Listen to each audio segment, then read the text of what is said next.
This is where you select the program code of the department your pay will come from. For example, if you worked a youth basketball class, you will use the youth basketball code B07812. Your supervisor can tell you which codes pertain to you if you have questions. This is where you select the program code of the department your pay will come from. For example, if you worked a youth basketball class, you will use the youth basketball code. To access eTime, you will visit our staff portal at staff.asphaltgreen.org. You will notice some options on the left. You will click Human Resources Payroll, then eTime, then HTML version.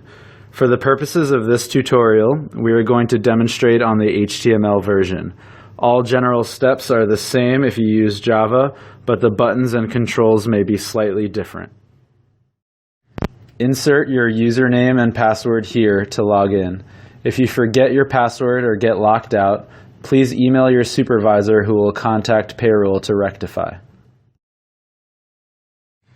Once logged in, you will see a page similar to this.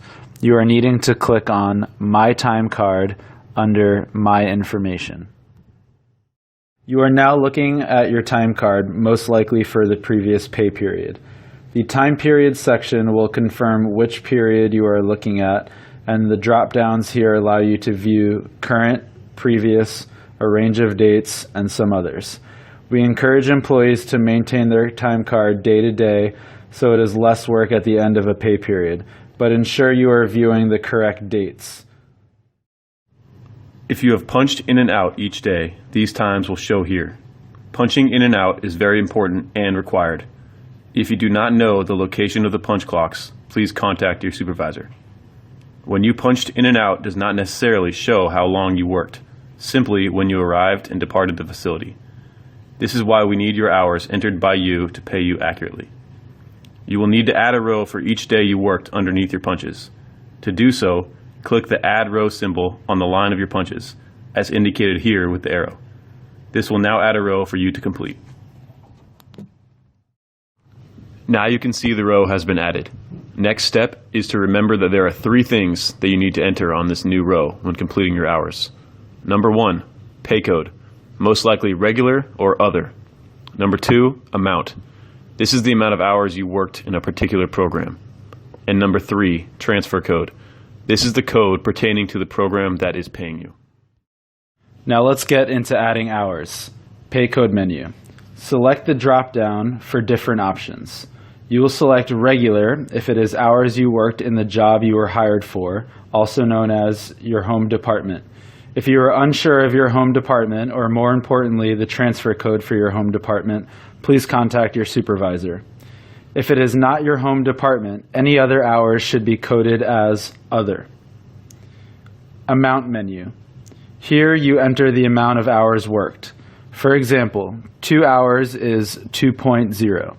Note that 2 hours and 45 minutes is entered as 2.75, not 2.45.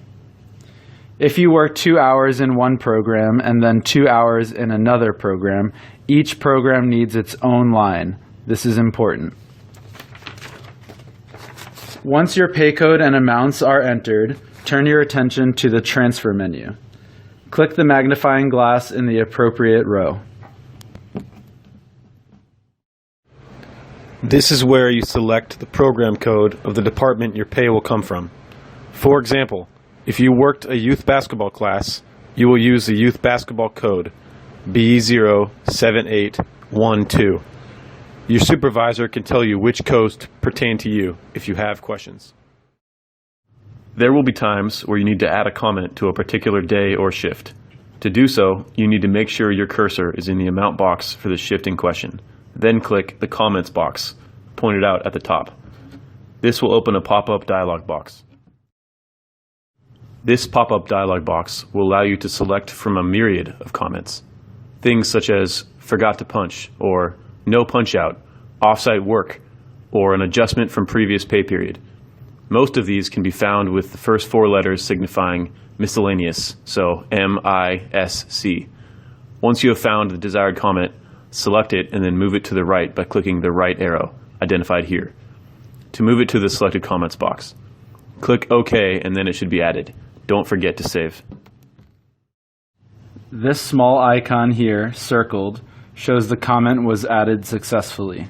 You can scroll over it and leave the cursor still to see what it says. These comments can help your supervisor and the payroll manager understand certain things without having to ask you. Please use them accordingly. This is an example of an incomplete time card. It is great that they punched in and out, but this is only half the job. The time card is incomplete. This is now a completed time card. Note how each line with a punch has a new line underneath it, and that each entry has three things: pay code, amount, and transfer code. We strongly encourage you to save your time card regularly in case the page is to crash. Since this is a web-based program, it won't be backed up unless you save. We would suggest saving as regularly as possible, even after you enter each line if you desire.